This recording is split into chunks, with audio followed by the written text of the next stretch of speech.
আর এবার একটু weather update এবং উত্তরবঙ্গের দিকে নজর রাখি। ধসে বিধ্বস্ত বাংলা সিকিম লাইফলাইন, নতুন করে ধস না নামলেও বন্ধ 10 নম্বর জাতীয় সড়ক। ঝুঁকি এড়াতে আজও বিকল্প রুটেই যান চলাচল। জোর কদমে রাস্তা মেরামতি পূর্ত দফতরের। তিস্তার জলস্তর না বাড়ায় কিছুটা স্বস্তি। কালিম্পং দার্জিলিং রুটে ধীর গতিতে যান চলাচল।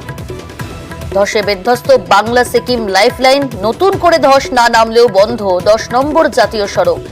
ঝুঁকি এড়াতেই আজও কিন্তু বিকল্প রুটেই যান চলাচল করবে। জোর কদমে রাস্তা মেরামতি পূর্ত দফতরের। টেলিফোন লাইনে রয়েছে প্রতিনিধি পার্থ। পার্থ, কি পরিস্থিতি এই মুহূর্তে উত্তরবঙ্গ জুড়ে? গোটা উত্তরবঙ্গেই কিন্তু কোথাও হালকা কোথাও মাঝারি বৃষ্টিপাত হচ্ছে এবং দিনভর কিন্তু বৃষ্টির আশঙ্কা রয়েছে গোটা উত্তরবঙ্গে। বিশেষ করে পাহাড়ি এলাকা দার্জিলিং, কার্শিয়াং, কালিম্পং ভারী থেকে অতি ভারী বৃষ্টির পূর্বাভাস রয়েছে। আর গত কয়েকদিনের টানা বৃষ্টির জেরে কিন্তু 10 নম্বর জাতীয় সড়কের একাধিক জায়গায় কিন্তু ক্ষতিগ্রস্ত হয়েছে। বিশেষ করে মেল্লি এবং তিস্তা বাজারের মাঝখানে রাস্তা জাতীয় সড়কের একটা বড় অংশ কিন্তু তিস্তা গর্ভে চলে যাওয়ায় প্রশাসন কিন্তু ঝুঁকি নিতে নারাজ। তাই ঘুরপথে আজও কিন্তু ঘুরপথে শিলিগুড়ির সঙ্গে সিকিম এবং কালিম্পংয়ের সড়ক যোগাযোগ চলবে। ধন্যবাদ।